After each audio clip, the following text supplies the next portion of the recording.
सरकार की सम्मानीय मंच पर विराजोड़ा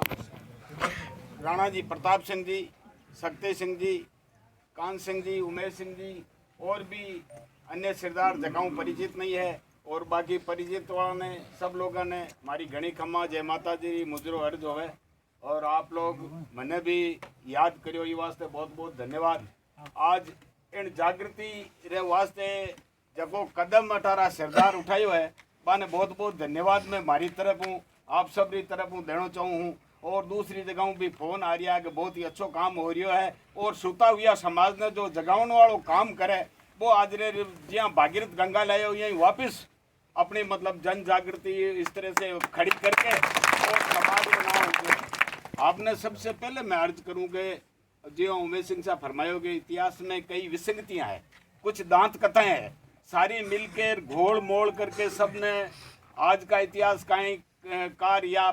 पहले वाले या बीच वाले जिन जिन का शासन रहा है तो उन्होंने अपने पक्ष में इतिहास लिखवाया। इसलिए हमारा इतिहास है वो काफ़ी हद तक विलुप्त हो चुका है और उसको वापस उजागर करना और उजागर करने के लिए जब तक हमारे पास कोई उद्देश्य नहीं होगा, कोई टारगेट नहीं होगा तो हम नहीं कर सकते। इसलिए हमारे महापुरुष नाहरराव जी प्रतिहार जिन्होंने मतलब कई लड़ाइयाँ लड़ी, दिल्ली के किवाड़ मंडोवर लाए और कई मतलब तरह के काम किए, वो विस्तृत बातें हैं। इनसे भी पहले हमारे और भी इतिहास के जो अनछुए पहलू है उनके बारे में थोड़ा मैं आपको निवेदन करना चाहता हूँ। बेण ब्रह्मथल उपन्यो धजबंद राजा धार, बेटो राजा बम्बकोर पोप चंद पड़ियार, पोप चंद घर ओपियर बच्छ राजा ने बेण चक्कर अधीर चालियार करियो राज जुगते ने। किसी भी इतिहासकार ने बेण के लिए दो लाइन नहीं लिखी है, कुछ लोग जानते हैं और कुछ पौराणिक कथाओं में और कहते हैं कि 5 जात और 6 चकवे आते हैं जिसमें 2 जात राठौड़ों की और एक पवार और धुंधमार कच्छावा, इस तरह से एक पटियार बेण भी है। तो बेण के नाम से कहते हैं साहब के चिड़ी और कमेडी आंधुआई मानती थी, तो उस बेण का मतलब चक्रवर्ती सम्राट थे राजा बेण और बेण का लड़का हुआ मेघ कंवर, मेघ कंवर का हुआ हेम कंवर। आज कहते हैं कि हमारे भारत की खोज वास्को डी गामा ने की, नहीं, नाहरराव से 100 पीढ़ी करीबन पहले मतलब बेण का उल्लेख है और उस बेण के पोते हेम कंवर। तो एक बार की समय की बात हुई थी कि राजा बेण का मतलब यहाँ पृथ्वी के ऊपर जहाँ तक मतलब सृष्टि की रचना, सभ्यता और संस्कृति थी तो वहाँ तक राज्य था। उसके आगे भी जिज्ञासा रहती है कि भाई आगे से और कोई पता करें तो इस समुद्र का क्या है हिसाब किताब है। इसके लिए उन्होंने आज की तरह मतलब सभा बुला करके एक ट्रे में पान के बीड़े सजा करके और ये फेरे कि भाई इस समुद्र का थाग कौन ले सकता है। तो उस थाग लेने के लिए जो बीड़ा फेरा गया सभा में ने सब ने नीचा मुंह कर लिया कि समुद्र में कैसे जाएंगे, क्या है, कोई नावें वगैरह, कोई मशीनरी, कोई ऐसे कोई साधन नहीं थे। तो उसका पोता था हेम कंवर। बेण राजा बीड़ो फेरे सुनो सर्व सिरदार, रेवती एड़ा सू पड़ियार कासू केरा विचार, तीजा बीड़ा फेरियार कुणी ने जेलिया नाय, हेम कंवर हरकावतार कर से लिया उठाए, हेम समुद्रा हालियार राड़ा तुरी तोखार, जल गोड़ो जालम तनो ऊपर अधपतियो असवार, समंद राजा री डीकरी परणु सूरज सुत कुमार, समुद्र में सु निसरेर वो मारो भरतार, पिता परमेश्वर राखवार पिता रचायो ब्याह, माडा में चौरी रचीर परण्या राजकुमार, कहाँ कंवर कहाँ करणी गरा और कहाँ दूल्हे का वंश, हेमज परण्या समंद घर ब्रह्मा विष्णु महेश, ऊंडो नर यथाग जय जल कहीं न पायो पार, ताता तुरी गलरियार ओ हेमो पड़ियार, हेम कंवर हरकया और गाडा भिड़िया अंग तो रानी बाता इसड़ी कही के सब ही चाला संग, मारा बाबल रे मनसा देवी तनो विचार, सोथे मांगो डाइजोर जिनसे उतरा पार, मनसा मांगी डाइजे नटिया नहीं छे राय, हीरालाल मोती कियार सदा भवानी सहाय, लाला किया बिछावनार हीरा बांधी पाज, कांटे मोती पोया तो हेम गरी बनवाज, बेण राजा राजे हुआ सुनवो हेम कुमार, पड़ियारा तो पृथ्वी श्रीजिया और गंगा आनी बार। तो और हमने कविता छंद के रूप में अर्ज करी, मैं थोड़ा संक्षिप्त में बता दूं कि समय भी कम है और मतलब बेण राजा बीड़ो फेरियो का समुद्र थाक लेना है, इन सारू कोई नहीं लियो तो उन्होंने पोतो हेमकंवर वो बीड़ो उठायो, बीड़ो उठा वो रवाना हुयो तो आगे को ध्यान हो के मतलब कहाँ जाएंगे क्या करेंगे, इस तरह से मतलब 4-5 पावरा दाखा पिस्ता एडा ड्राई फ्रूट ले लिया, 2-4 बादला मतलब पानी रा मीठारा ले लिया और चाल पड़ो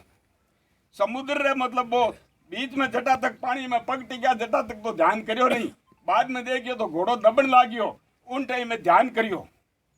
तो पागते एक हाजरियो तो वो मतलब घोड़ारी बाग पकड़े हुए हाथे हालतो तो क्यों रे हाजरिया थू नहीं गयो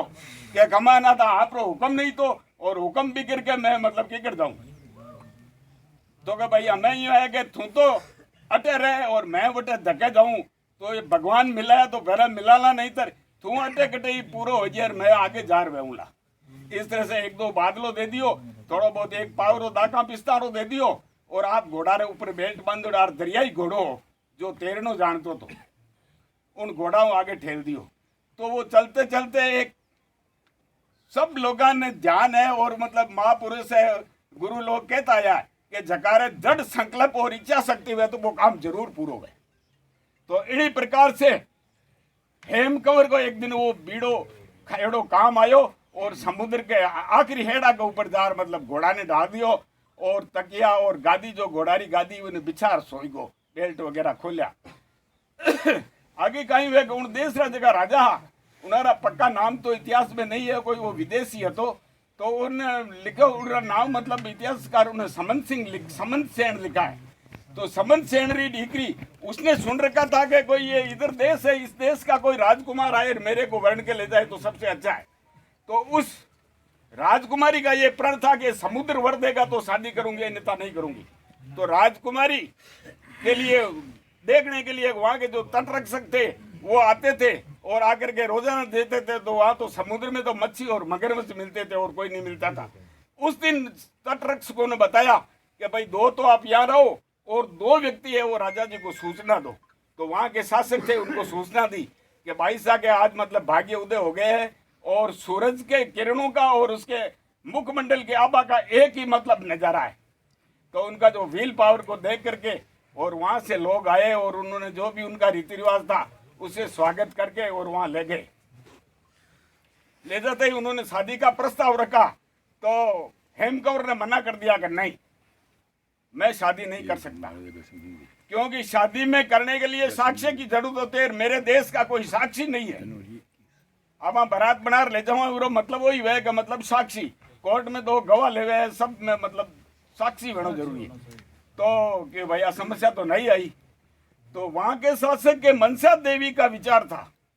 तो वो मनसा देवी को याद करने से मन की इच्छा पूरी करने वाली मतलब शक्ति अपने अंदर ही हर व्यक्ति में है। वैसे हम उसकी उपासना नहीं करते हैं, परंतु वहां के शासक ने मनसा देवी को जैसे याद किया तो उस हाजरिया को ले जाकर के हाजिर किया। हाजरिया वहां शिला के ऊपर आया और हेमकंवर ने कहा हाजरिया तू क्यों साहब मो तो होयो तो बटे और जाग्यो तो तटे हूँ, मैंने तो कोई पतो नहीं की करायो की करनी आई, क्यों अपने गला के माए ना लड़की गाले है आपा की कर अपने कने साधन नहीं है कि अपने देश में जावा क्या करेंगा। क्यों आप राजकुमार हो, आपको शादी करनी जरूरी है और ये भी राजकुमारी है, इससे आप शादी करो, मैं आपका साक्षी हूँ, जो होगा आगे वो कुदरत काम करेगी, सही होगा। इसके बाद में ऐसा ही हुआ, उन्होंने शादी कर ली। 6 महीना बीत गया और वो गया नहीं गांव। एक बार बरसात को मौसम आयो, चमक रही थी बिजली, उन टाइम में कह रही है कि मतलब मैं तुम्हारे गांव जाओ। तो रानी बाता इसलिए कही कि सब ही चाला संग कि मतलब शादी के बाद में पति के साथ में पत्नी रहे अपने पिता के घर में रहना वर्जित है, कुछ दिनों के लिए मेहमान ही रह सकती है मगर अन्यत्र नहीं रह सकती। उन्होंने कहा मैं नाव बना करके आऊँगा, अब ये रास्ता देख लिया, आपको हाजिरिया को और आपको ले जाऊँगा और आप अपने इनको जो लाव लश्कर दास दासिया है इनसे मतलब अपना आचरण गुजारा चलाओ। अब क्या हो रहा है साहब के वो जैसे ही मतलब मनसा देवी की इच्छा हुई और उसने ले जा करके और उनकी इच्छा के अनुसार राजा हेमकंवर को अपने देश की बाउंड्री के ऊपर लाव लश्कर सहित मतलब कर दिया। अब मनसा देवी ने ये हमारे पड़ियारों की और ये याददाश्त बनाने के लिए कुछ समय के लिए समुद्र के जो कंकर पत्थर थे उनको हीरा और जवाहरत में तब्दील कर दिया। अब क्या होता है कि जैसे ही बहन राजा भेजता है कोई कि भाई जाओ समुद्र के किनारे, क्या लाव लश्कर आया है, कौन है कौन नहीं है, क्यों अपना लोग गयो देखो तो कटे मयो परो और दूसरा देसरा आ रहा डाटे कर दियो, एड़े एड़ी फौजा आई है। तो जिसको भेजा वही मतलब वो उस हीरे लाल को मतलब खूंजे भर भर के अपने घर के, या बैंड राजा को सूचना दी थी। राजा स्वयं घोड़े पे सवार होकर के आए, और आए तो हेम कंवर ने पहचान लिया, जाकर के पगा लाग्यो तो बैंड राजा राजीव या सुनो हेम कुमार पड़ियारा तो पड़ती सरीजा और गंगा आनी बार, सगड़ खिड़या सागरी कुआ करोड़ हजार, गंग पधारे बार ने दंडन हो रिटायर्ड ग्राम सेवक पदेर सचिव, उससे पहले इंदिरा गांधी नहर परियोजना में सुपरवाइजर था। आपके दर्शन करके अत्यंत खुश हुआ सर।